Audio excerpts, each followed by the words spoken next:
What's up, everyone? Welcome to the Founder Hour podcast. This is your co-host, Posh. I'm Pat. And we're here and we're very excited to be with Leigh Steinberg of Steinberg Sports Entertainment. If you guys Google him or check out his Instagram page, I guarantee you've heard of him, especially if you're a sports fan. And Leigh, so great to be on the show here with you. And I was telling you right before we jumped on that we met about 4 years ago when I was in law school and you came to speak. And I was super inspired by your story and, you know, how you essentially turned, you know, your law career into this massive sports agency that you've created and this name that you've created, not only for yourself, but all the people that you've worked with and impacted throughout the years. And so we're both excited to be here to share, you know, your journey from the very early days and up until now and what's going on. So I guess we'd like to just kind of kick it off. Where was Leigh Steinberg born? And tell us about the early days, you know, as a young kid. Give us a little bit about a background.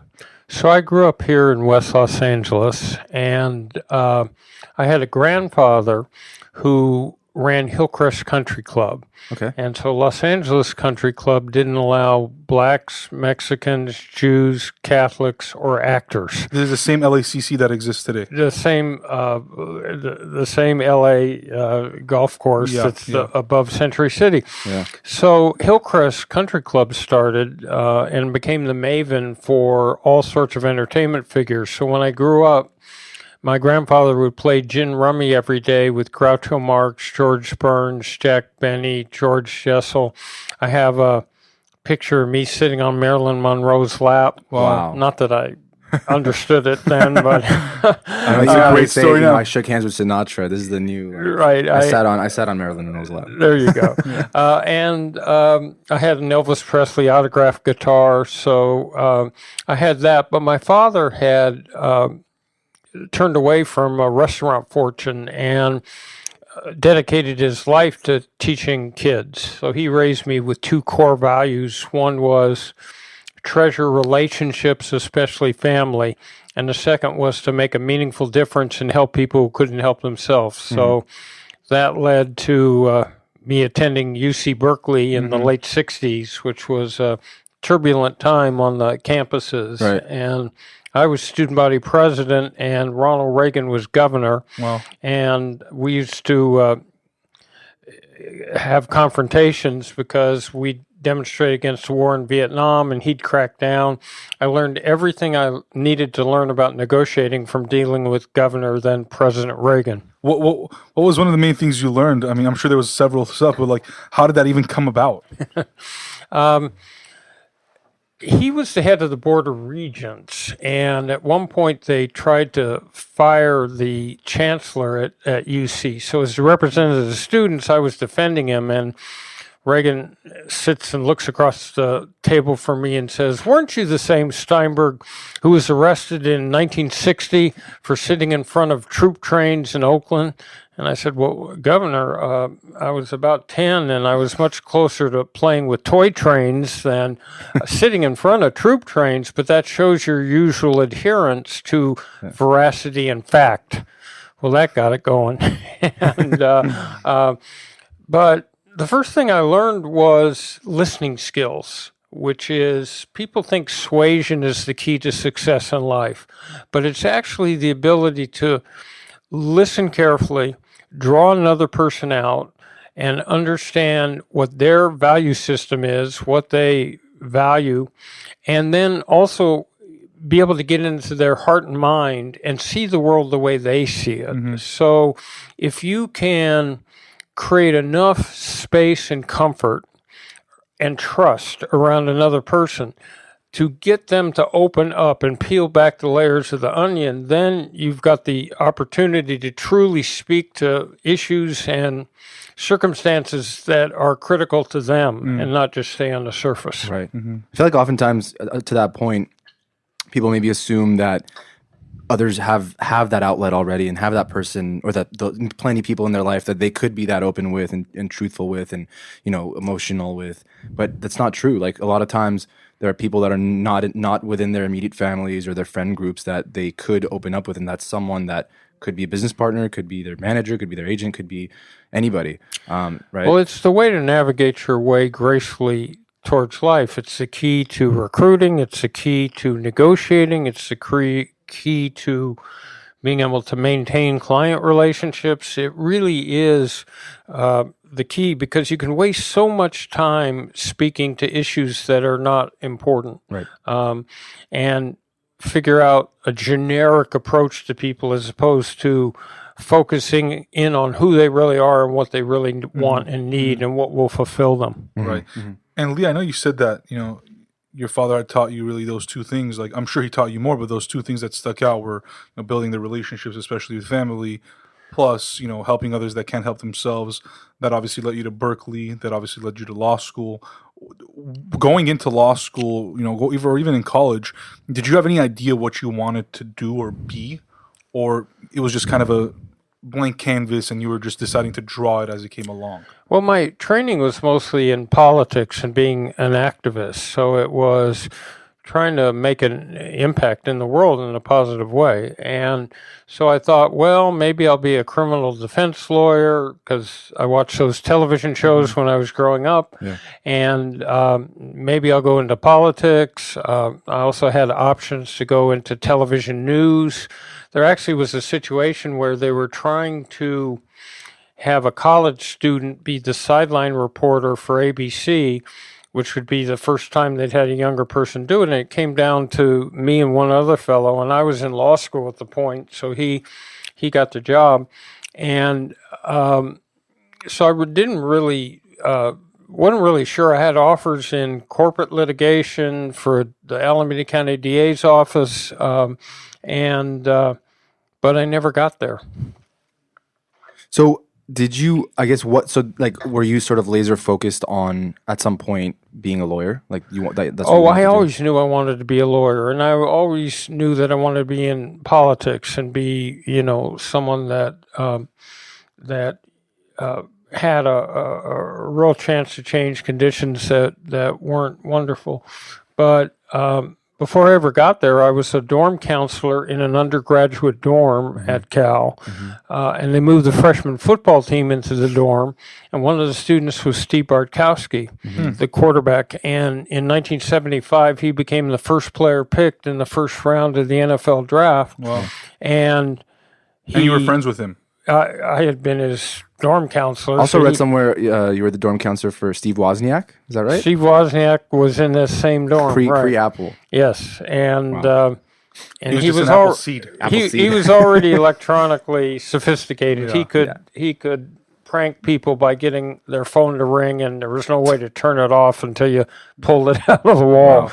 Wow. Would have been a sight to Brian see. Maxwell was there, who went on and founded Power Bar, and a comedian, Bob Sarlott. And Power Bar, I just saw a couple days ago, they just IPO'd or something. Yeah, went public. Yeah, so crazy. So there was a lot of talent at that time, but there really was no well-founded field of sports agentry at that time. There was no negotiated right for a player to have a agent. Teams could slam the phone down and say No collective bargaining agreement? nothing that had anything to do with agents. So there was no career to aspire to. So Bartkowski asked me to represent him, and there I was, brimming with legal experience, never having practiced law. Yeah. And I had the first pick in the first round of the NFL draft. Yeah. And there was a World Football League competing against the NFL, and we got the largest rookie contract in history for him. And I had grown up in Los Angeles and gone to school at Berkeley, where athletics were sort of kept in a certain balance. And we arrive in Atlanta at the airport the night before the signing, and there are Klieg lights flashing in the sky like for a movie premiere. A huge crowd's pressed up against the police line, and the first thing we hear is, "We interrupt the Johnny Carson show to bring you a special news bulletin. Steve Bartkowski and his attorney have just arrived at the Atlanta airport. We switch you live." Wow. So... And sorry, this is right, like, you had graduated law school at this point? Yes. And this was like the first thing you did after you graduated law school? I had passed the bar. I traveled around the world for a year and a half. Never worked at a law firm? Never. Just came back and boom. So I saw then that athletes were the subject of idol worship and veneration in communities across the country. And I thought, well, here's a career where if I have them retrace their roots and go back to the high school community and set up a scholarship fund or a church, Boys and Girls Club. And then the college level, where the alums, after all, are fixated to the university through the football and basketball program, and have them set up a scholarship, or where Troy Aikman endowed a full scholarship at UCLA and just gave him $1 million. And then at the pro level, if we set up charitable foundations that had the leading business figures, political figures, and community leaders on a board, we could design a program that would tap into each athlete's heart and some cause they'd like to tackle. So the running back Warwick Dunn of Tampa and Atlanta just put the 175th single mother and her family into the first home they'll ever own by making a down payment and outfitting it. So that became the core philosophy. So it's more so, designing a way for athletes to have an impact outside of just their sport and their field, and really build that community around it. Exactly, and to be role models. So you take an issue like domestic violence. So I had Lennox Lewis, the heavyweight boxer, cut a public service announcement that said, "Real men don't hit women." And he could permeate the perceptual screen that a young person puts up against authority figures and resists them. But if Lennox Lewis is saying it, yes, because you got this big macho guy, and he's able to impact disaffected young people. And it's interesting because it's, you always talk, or you kept talking about how one of the main things was you wanted to make an impact, and, through politics. But it almost seems like because you didn't end up going that route, your mission statement almost stayed the same, right? It was the fact that you wanted to now impact the world and certain issues through this vehicle of sports and through the athletes that you were representing, right? Yes, so we could set up an anti-bullying program that had pro athletes talking to college athletes, and together stimulating high school athletes for tolerance rather than being the bullies themselves. And they could change the culture of a high school real quickly, or the environment. I created something called the Sporting Green Alliance, which had sustainable technology in wind, solar, recycling, resurfacing, and water, taken to stadium arenas and practice fields to drop carbon emissions and energy costs and transform them into educational platforms. So the hundreds of millions of people that go to games could see a waterless urinal or solar panel and think about how to integrate that into their own home or business. Yeah, I love that. And, I'm curious, like when you first started off and, out of law school, you're obviously like a fresh young attorney and you haven't had a lot of perhaps real life experiences representing anybody in sports yet.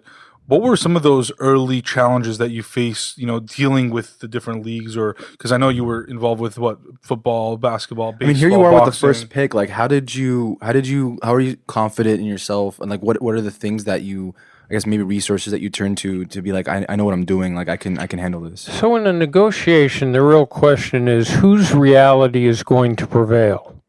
Now, if you have arbitration, or you have a judge or someone who's going to set it down, or you have a salary cap, there's structure. But when you have the first player, how can you establish the reality? So I looked at the revenue flow that would come to a team. I looked at the chance that a player could increase attendance, or he could increase their marketing off the field, and tried to tap into that. So instead of just walking in and saying, we want this much money because we want it, we tried to put together a rational analysis of what made sense from that standpoint. And when you say we, you and the player? Myself. Yeah. That was just me at the start. Now I have partners.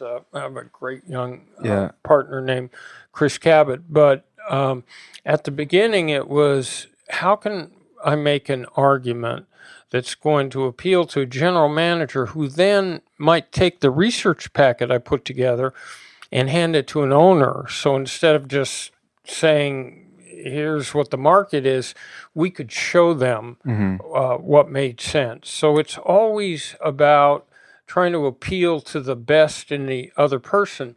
Right. And then if you can put yourself in their heart and mind, it's, why will this signing benefit you? Why will it benefit your franchise? What can you do to maximize the value? You had said like back then the climate of this sort of sports agent world wasn't really there. Like there wasn't much happening. When you became an agent, what was that era like in the space, and was there anyone that you were sort of looking up to in terms of I want to be like that guy? Well, there really weren't many models, and the truth of the matter was that, like I said, teams could just hang up the phone. So there was a level at which it was like dignified betting. What changed everything was free agency. So there was no free agency in football till 1993. Baseball started earlier, and so did basketball. But when players actually had the ability to escape and test the free market, it changed the dynamic, because for the first time teams had to compete. If you signed a contract in the NFL back in the 70s or 80s, at the end of it, the team had an option for one more year at a 10% raise. So if you wanted to play football, you either took the offer they gave you or you played out your option, but there was nothing at the end of it but another option. So there was never any freedom. What changed that was new leagues. So when the USFL came along in football, I had Steve Young as a client, and he got the leverage of having two leagues bid on themselves. Or Warren Moon came back to the NFL, and because he'd been in Canada, he was a total free agent. But I learned early that the real battle in sports couldn't be labor versus management. And I told owners we're doing this wrong. Instead of having acrimonious negotiations that push away fans because an athlete's saying, I can't live on $7 million, I have to have 10.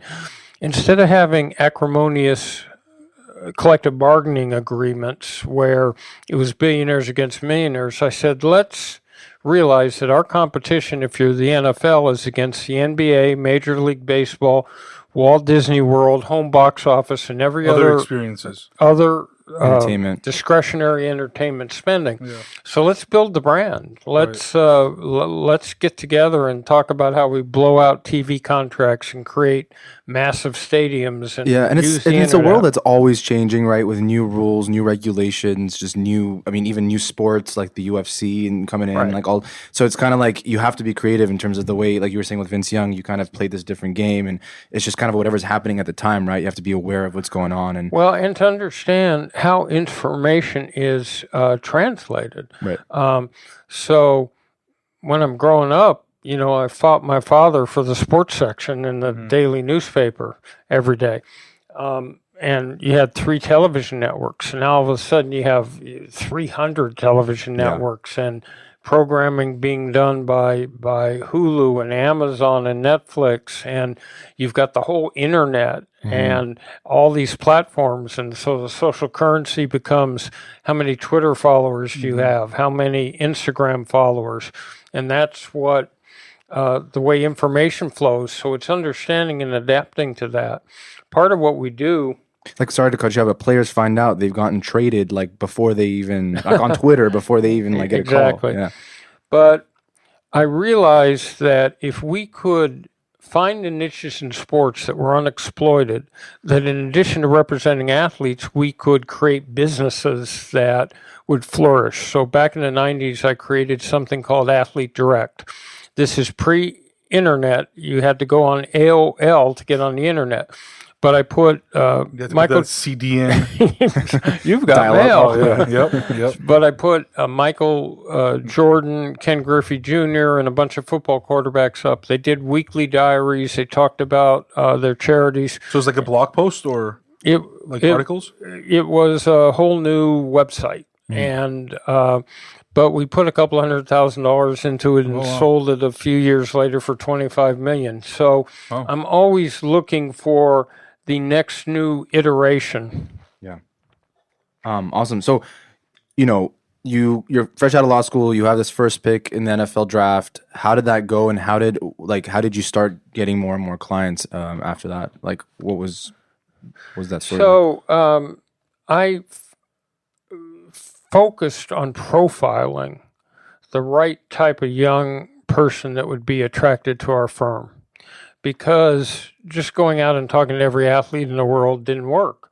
I needed players who were a little brighter, had a social conscience, were willing to be role models, came out of a strong family. So it took me a year or two to learn that talking to a mass of athletes didn't really work. That what I needed to do again was to figure out that small part of the market that I might especially appeal to. So I'd have better luck with them than anybody else. It sounds like most agents have the approach of, they're gonna go after the ones that have the most talent, but you were coming in from this angle of like, I wanna approach the athletes that have the strongest foundation because I want to build a brand and a sustainable future for these athletes. Well, and fortunately, those two concepts coalesce at times so that I had the very first pick in the first round of the NFL draft 8 different years. But here's what I know. I know that if you have the right athlete with the right character, that person's going to overperform and will have the right work ethic and will have the ability to excel in critical situations. So the question is, what do you do as an athlete? You're a quarterback. You've thrown 2 interceptions. You've thrown a couple interceptions. The crowd is booing you. The game's getting out of hand. And now, can you compartmentalize, adopt a quiet mind, and elevate your level of performance, even in all that adversity, to take a team to and through the Super Bowl? Did you find that methodology, that almost like that hypothesis that you had early on about what you just explained was true? I mean, like, were the folks that actually did have a stronger foundation end up performing better? Because, I mean, again, like, the sports leagues, if you make a team, like, you're probably, the best of the best already. And so there's competition beyond folks that are like, that have a good foundation. So I'm curious as to what you learned from that. If you take an NFL or NBA or Major League Baseball draft, what you'll find is that with all the scouting they do, and with emphasis on the testables, which is how fast can someone run a 40, what kind of broad jump, what kind of vertical leap, that at the end of the day, it comes down to players with great work habits who study and dedicate themselves, for whom it's critical. They also have personalities where, again, in crisis, and it's a good learning experience for us all because we're all going to have adversity in life. Mm-hmm. Are you resilient?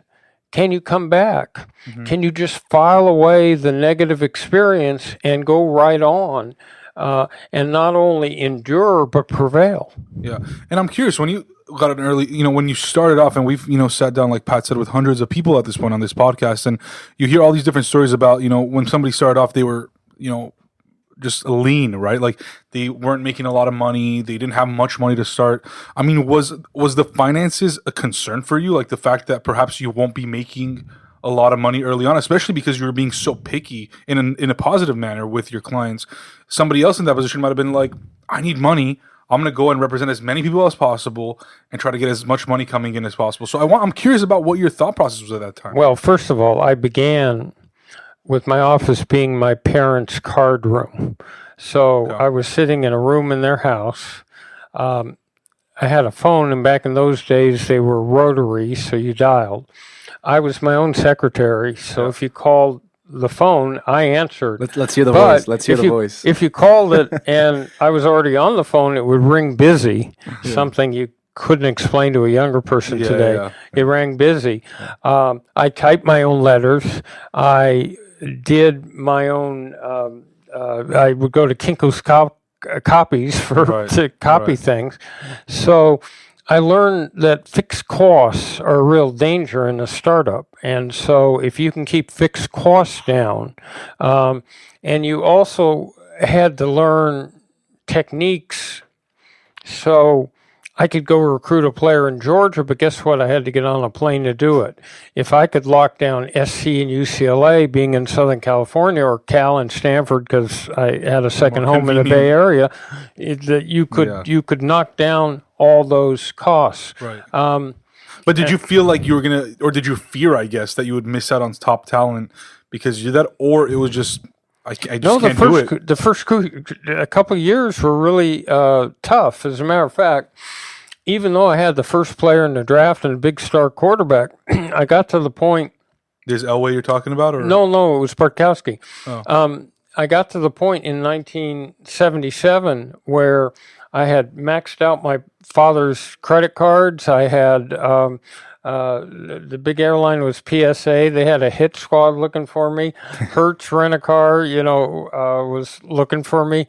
And that year, Steve Bartkowski bought me a ticket to Atlanta, Georgia, and I went down to the rural South, Douglas, Georgia, and there was an offensive lineman named Mike Moonpie Wilson, and there was one named Joel Cowboy Parrish, and they were good old boys. I signed Joel Cowboy Parrish. He happened to sign a contract in Canada, and that fee allowed me to go on. After that, the economics became extraordinary, but my point was, it's why resilience is always the key. Mm-hmm. You will get knocked back in life, but the point is, can you rise again like the Phoenix and be at top performance? And I know you've had definitely a lot of those moments in your life, like both professionally and personally. What is it that kept you resilient? What is it that gave you that hope that I'm at my lowest point, but I'm going to come back up? And if you have any examples that you could share with us, that'd be great, because I think that whether you become a sports agent, whether you're a politician, whether you're a lawyer, whether you're a business owner, this is like a very strong asset, right? Like I think some people call it grit, right? And I think resiliency is a part of grit. I think there's other factors that go into grit. But I'm curious about, your story, and I mean that's why we do this podcast, is we try to share these stories as lessons for people to take away from. So I had a long 35-year ride, which was meteoric, and so I'm, they've done Jerry Maguire based on the time I spent with the director. I have 2 best-selling books. We have 62 first-round draft picks. I've got all the sports. Our charities and community affairs are going great. And a series of reverses happened in my life. My kids were diagnosed with an eye disease. My father died of cancer. And we lost a home to mold in Newport Beach. I started to experience problems in my marriage. And I chose the wrong path. I drank alcohol to sort of ease the pain. And I got to the point where eventually I was sitting on my father's bed, deceased father. I had shut down my practice, given it to the younger players. And I made a vow that I would be a good father and I would be sober. And I went off to sober living, and I just dedicated my life to those 2 things. And so I'm now in my 10th year of continuous sobriety, and we've rebuilt this practice all over again. Mm-hmm. But you have to have the vision that somewhere in that barn filled with defecation, there is a pony. Mm-hmm. Mm-hmm. Somewhere. That somewhere through all this wreckage, through all this disaster, through this darkness, there's a brighter day. Mm-hmm. And you have to have the inner belief that you can get there by following the right methodology. Mm-hmm. So it all came back. Well, first of all, congratulations on that 10-year anniversary. But also, what was that pony for you? I mean, like, seriously, when you're in that... And I had wonderful children who didn't apply for birth, right? We brought them on the earth, and I was responsible for helping them be stable and secure, and I was failing at that, and I needed to get back to that. And I was oblivious to my father's admonition that I make a difference in the world, because I wasn't very functional at that point. Mm-hmm. And I knew I had to go back to core values, and that if I never established sports agency again. If I never went out and gave speeches and wrote books and did the rest of it, I'd be a good father and I would be sober. And so, and with that, everything eventually came back. I guess going back, you sort of answered the question, but I'm also curious. This successful, mega successful career you've had. If you can go back to before this even started, like you're in law school and you're just getting yourself going, with all the craziness and how difficult it is to establish yourself in any field, whether it's your own business or you're in the sports world, what would you have done differently? Like, how would you have gone about this whole thing differently? I think I would have formed the firm the same way. I think I would have stressed the same values. I think that I had the illusion that nothing in business ever bothered me. I expect there to be reverses. With all the careful planning you do, something will go awry. There will be reverses. I don't expect to sign every player. I don't expect every situation to work out perfectly. But I did think that I had the power to put a roof over my family, that I had the power to protect my father, that I had the power to protect my kids from getting from blindness. Mm-hmm. And that was an illusion. And I needed to understand that you can walk through personal tragedy without finding a crutch to lean on, and that it will be okay. And again, it was nothing in business. I've been overwhelmed a million times, but I just consider that part of it. But it was the vulnerability to my family members and my inability to get the right perspective about it. Mm-hmm. Leigh, I think that's a fantastic story. And I think, not a lot of people get to have a movie inspired by them, right? Not a lot of people have made that sort of impact very early on in their careers even. And I think that, you have had obviously a very successful and very long career that's still going on, and we can't wait to see what's new, because I feel like you've almost reestablished, what you were doing. But at the time that Jerry Maguire came out, and we were talking about this, it's nice to have the hottest player in pro football now. That's very true. That's very true. Who has this guy's same name? We won't say his name. But we've both seen the movie, and when we were watching it again, because when we kind of booked this, we're like, oh, we got to rewatch it. It was almost amazing to see that there was never really a lot of talk about sports agents or like sports in general from the business side of things, right? Like it's always the actual players or the sports or the teams, but kind of seeing the business end of it is very interesting, right? Talk to us a little bit about the process of that film being made and your role, and how much of it was true and how much of it was applicable to your life. So, I got a call from Cameron Crowe, a film director and writer, back in 1993. Mm-hmm. He had done a film called Fast Times at Ridgemont High, which I thought was very funny, and had done another one called Say Anything, which had John Cusack holding up a boombox. Yeah. And he wanted to know if he could follow me around to pick up atmosphere for a film which would involve a sports agent. So he started following me in 93. He went to the NFL draft when I had the first pick. He went to the league meetings where I was showing off a free agent named Tim McDonald. He went to Pro Scouting Day, USC. He came to games with me. He spent time in my office. He came to our Super Bowl party. He sort of shadowed me. And while we were doing it, I told him a lot of stories, just story after story. So then I became technical advisor, so my job was to vet the script to make sure that the willing suspension of disbelief that holds you in a picture, so you don't think the dialogue is phony, you don't think the people are stereotyped, didn't get broken. And then he assigned me actors like Cuba Gooding Jr., who I took down to a Super Bowl and made him pretend he was a wide receiver all week, and put him in role. So I had the job of trying to speak to some of the actors about what the world they're entering is like. And there was Tom Cruise, and Tom Cruise was playing you. Or I mean, Tom Cruise allegedly was playing a sports agent who was inspired by you. He was playing Cameron Crowe's great creation of Jerry Maguire. Got it. But and then I actually had to show the quarterback, played by Jerry O'Connell, how to throw a spiral because he had gone to NYU and they didn't have football there. Yeah.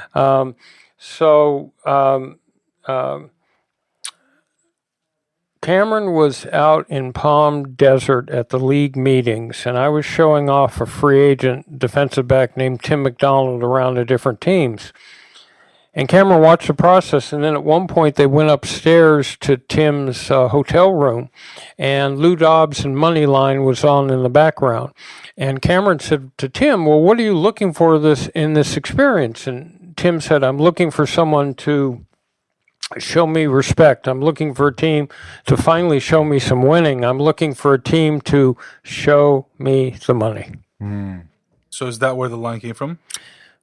Well, if you talk to Cameron and Tim, they have a different perspective on it, but it came somehow out of all that exploration. Yeah. I'm curious. So, obviously, if someone was to Google your name and see all the folks you've represented throughout your career, they'll be wowed. But and the names are just never ending. But is there anyone that you always wanted to represent that you never got a chance to? Oh, absolutely. Absolutely. Tiger Woods would have been a sensational client. There's certain transcendent athletes that really had the power to change the world. Yeah. And some of them have done it, and some of them shy away from it because they're worried about their business interests. I remember at one point Lance Armstrong called me, and I'm like, what am I going to do with Live Strong? What am I going to do with someone who rides bikes? And famous last words. But there's always players that you wanted to have, didn't get, or came to you and you didn't take. Yeah, it's amazing now that he brought up Lance Armstrong. I can't believe how big of a campaign Live Strong was. Those yellow bracelets were like, right. I mean, they made such a big impact. Yeah. And kind of going off the topic of impact, I was telling someone earlier that when so Pat and I both went to USC, and USC does a pretty good job of staying relevant, I think, with culture and sports and everything like that. And I took a couple of sports-based classes, and one of them that really kind of has had an impact on me till this day was called Sports and Social Change. It was a class taught by Professor Durbin, and he brought in different players. I know Kevin Love was one of them. He brought in different agents, managers, athletes from different sports, and we studied different parts of history or different parts of sports that had an impact on history. And that was something that really fascinated me. And because it was almost like the start of the sports and the athlete as an influencer, right? And it's a big topic now of, all these athletes are influencers. How do you see that playing a role in your business currently, but also when you were starting off, that these athletes are more than just an athlete, right? Like LeBron's famous words, or, I'm sure it was said before that, but that they are truly not only a business, but they are people that have influence over others. Their actions, their words carry beyond just them. Like they are their own microphone. So we're able to target very specific social ills in the world and use the high profile of athletes and their iconic nature to deliver messages, and they can alter the course of history. I always thought that if Michael Jordan or Tiger Woods had tried, they could have reversed AIDS in Africa. They could have done all sorts of things, but they took a more conservative approach.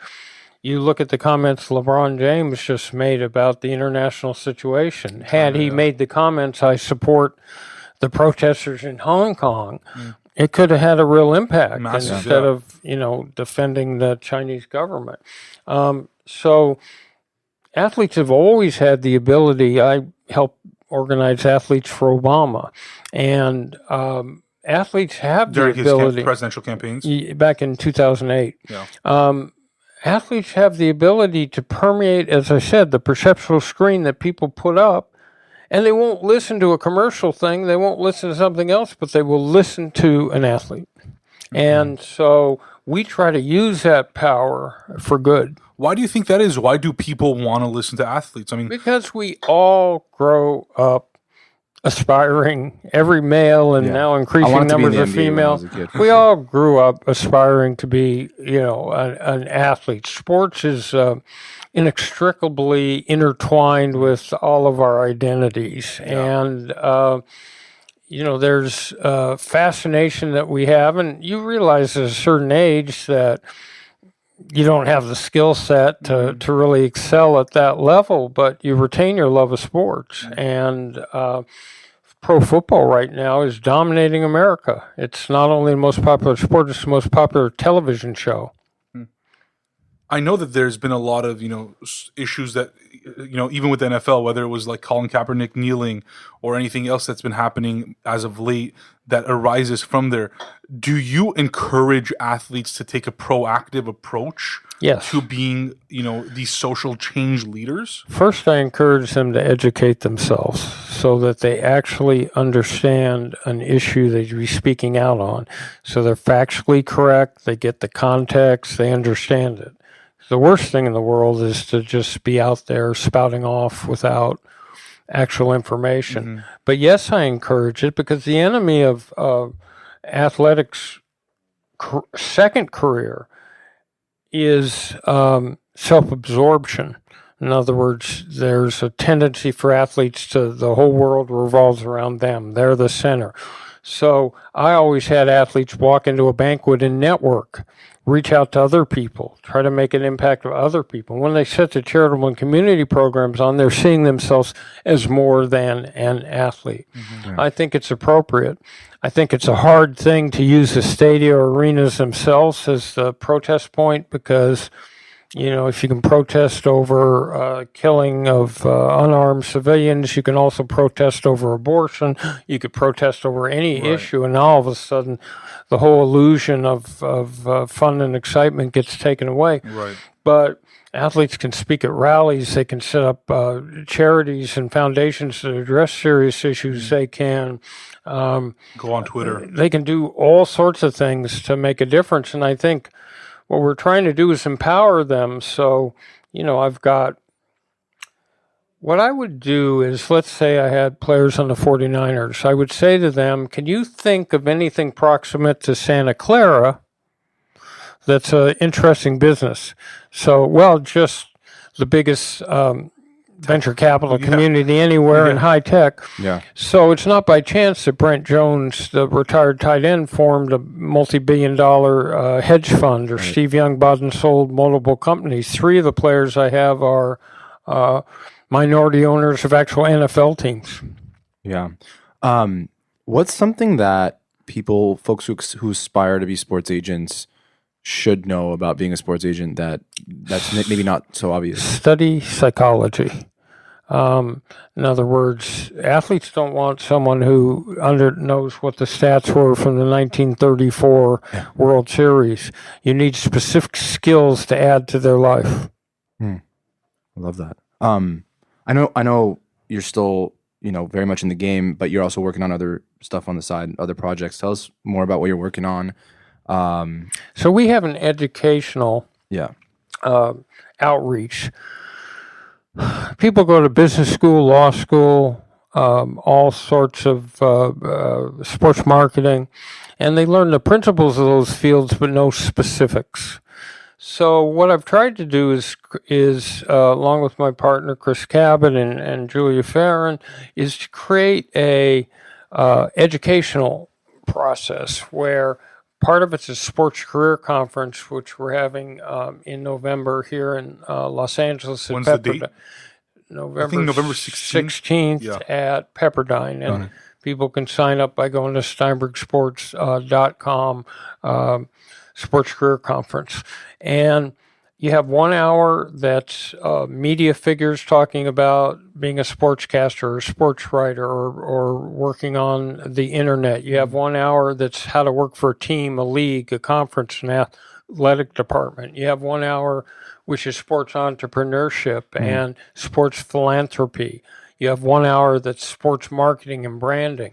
So you can come to it, and not only do you get to hear the experts in every field, you get to interact with them. So we have a mentoring hour. So it's really extraordinary for any young person aspiring to a career in sports. I love that because something that's happened more so recently, and for example, at USC, there's like the Jimmy Iovine Dr. Dre Academy, which is like a combination of like 4 different schools. Like it's the art school, the business school, the engineering school, and it's like this interdisciplinary program. And those are obviously, becoming bigger and bigger because, like you said, like the first thing that someone thinks about when, wanting to be a sports agent is not psychology. It's probably law or something along those lines, but it's kind of this thing that can bring together multiple fields specifically around the sports. So, for example, we do a agent academy that teaches specific skills, and we have the attendees get up, and they have to recruit an actual athlete in teams of agents. They have to negotiate a contract either as an agent or a general manager. They have to create an app. They have to do all sorts of things, and we give them specific skills there. And then we have an online course, again on our website, which has got 85 modules and the biggest experts in all the fields. So you can listen to Jacob Ullman tell you about how to get a job as a broadcaster at Fox Sports. And so you can go online. So the goal is to create a new generation of ethical, principled people that are going to change the face of sports. Leigh, we asked some of our listeners that knew you and that didn't know you and that knew that you're a sports agent about what they would want to hear if they were the ones interviewing you instead of us. One of the main questions that we got was, what are your thoughts on the college athletes and about the payment of college athletes and what that should be like? I know California, in fact, Gavin Newsom just signed a law that would allow that to happen. But I'm very curious, as somebody that's been in the industry for 45 plus years, someone who hasn't necessarily been on the political side of things but has seen it, what are your overall thoughts and opinions and forecasts on what's going to happen? We ought to allow every athlete who comes out of high school and aspires to be a professional athlete to go and get drafted if they want to. Go directly from high school. Never go to college. I venerate college education and know it would be better for every young person, but you get a whole group of people that are on the campus just as a waste station of the pros. They're never going to graduate. They're never going to take the right courses. They don't have any interest. They're just there because they're forced to be there. And then we have a scholarship system that works against athletes from disadvantaged families. So an athlete from a disadvantaged family may take that scholarship check and send some home to their parents. And then you stick them on a campus like UCLA, which is in the middle of Bel Air and Holmby Hills, and they can't afford the housing, they can't afford to have a car, and they live at a lower rate than their non-athletic peers. And so they get resentful. And what happens is they end up taking money from agents and from alumni. We should fix that system. We don't need them to live like the Sultan of Brunei, but we now have something called attendance clauses, which help give $3,000 to $5,000 to players at certain campuses. And SB 206 would allow a certain group, the California law, to market their likeness and go ahead and do endorsements. Now, it would only be the select few who have enough brand, but you'd be surprised. It might be an Olympic swimmer who's on campus. It might be... it won't necessarily clearly to be a college football quarterback, but there might be people with enough brand. And then we're allowing them to supplement their income so they can have a car, they can have access. I mean, the NCAA rules, somebody goes in to call their parents at home and it's to the athletic department, it's a violation. And I've heard players who are still living on top ramen, and the NCAA is making over $1 billion a year, and college athletics making $14 billion. Yeah, I think the NCAA should just be gone completely, like completely revamped into something else. But you bring up a great point because, the argument is often, well, these kids are getting a free college education, but the NFL is requiring them to go to college for 3 years to then be eligible, or 3 years to be eligible to go to the NFL. So it's kind of like they have no other choice, right? If they want to go to the NFL, No, they have and to. they feel resentful. So Right. people can argue, but they're getting all the benefit of this magnificent scholarship. Yes, if you want to be an actual college graduate, the people who want to be, if you change the rules, it would be real student athletes on campus. But Lee, just to play devil's advocate here, because I went to law school too, and that's what we did in class all the time. Wouldn't this open Pandora's box for other non-athletes who are doing things that are monetizing? So, for example, if I'm an entrepreneur at USC's campus and my business starts becoming a very lucrative business, and I'm launching this business and they're using my name in marketing and saying, oh, Posh started this business and come join our entrepreneurship program. I'm now a celebrity too, just like these athletes, but I'm not getting paid. Why shouldn't I be getting paid for them using me to recruit other talent? Because for the athletic program, But you can be paid. You can go as a esport athlete. You can be ninja on Fortnite and monetize yourself. Every other student has the ability to work during the school year. They can work during the summer. And if you create a brand that's good enough and you can figure out the revenue flows, right. God bless you. So do you think the issue is that there's this regulatory body beyond the universities that's not allowing them to do it? So you think that the universities would be on board with paying athletes? Well, they would have to competitively. Right. And again, you say the word pay and people, oh my God, millionaires. We're destroying. Yeah. No, we're just talking about giving them enough money like a stipend. To not worry about money and focus on academics and their sport. What they're there for. Yeah, I think for me, the biggest issue is going to be, you have the smaller colleges and the smaller schools. Like, you have like a Davidson, for example, where you have Steph Curry that went there, right? What are they going to be able to pay Steph Curry that Steph Curry could get paid at USC? And now it becomes like this war between universities of who's going to pay more. And now it's going to be like Major League Baseball. You have these big schools with big pockets and deeper pockets. And the I small don't ones. mean to disillusion you, but it's sort of like that now. Yeah, for sure. I think they've created that illusion that it's not, which is I think the NCAA is doing. Yeah. Someone asked, what's the key to getting someone to trust you? Besides being a good listener and understanding, is there anything else? I guess maybe in the sports space. It's fine to talk. Yeah. About all the things that you can do for someone, but what builds trust is actually doing them, being reliable, being accountable. Following up, and so it's actual activity that establishes a pattern of trust. Lee, I'm curious. You've been a father, you've been an attorney, you've been a sports agent, you've been a director's, technical. What did you call the title? A technical advisor. If I had to ask you, what is the one job or the one thing you've loved being considered, what would it be? Running a foundation that deals with climate change, because I think it's the existential threat for young people. The oceans are high, flooding is happening different places. The Arctic ice cap has broken up. We are destroying the jungle and the rainforest, and changing the equation forever.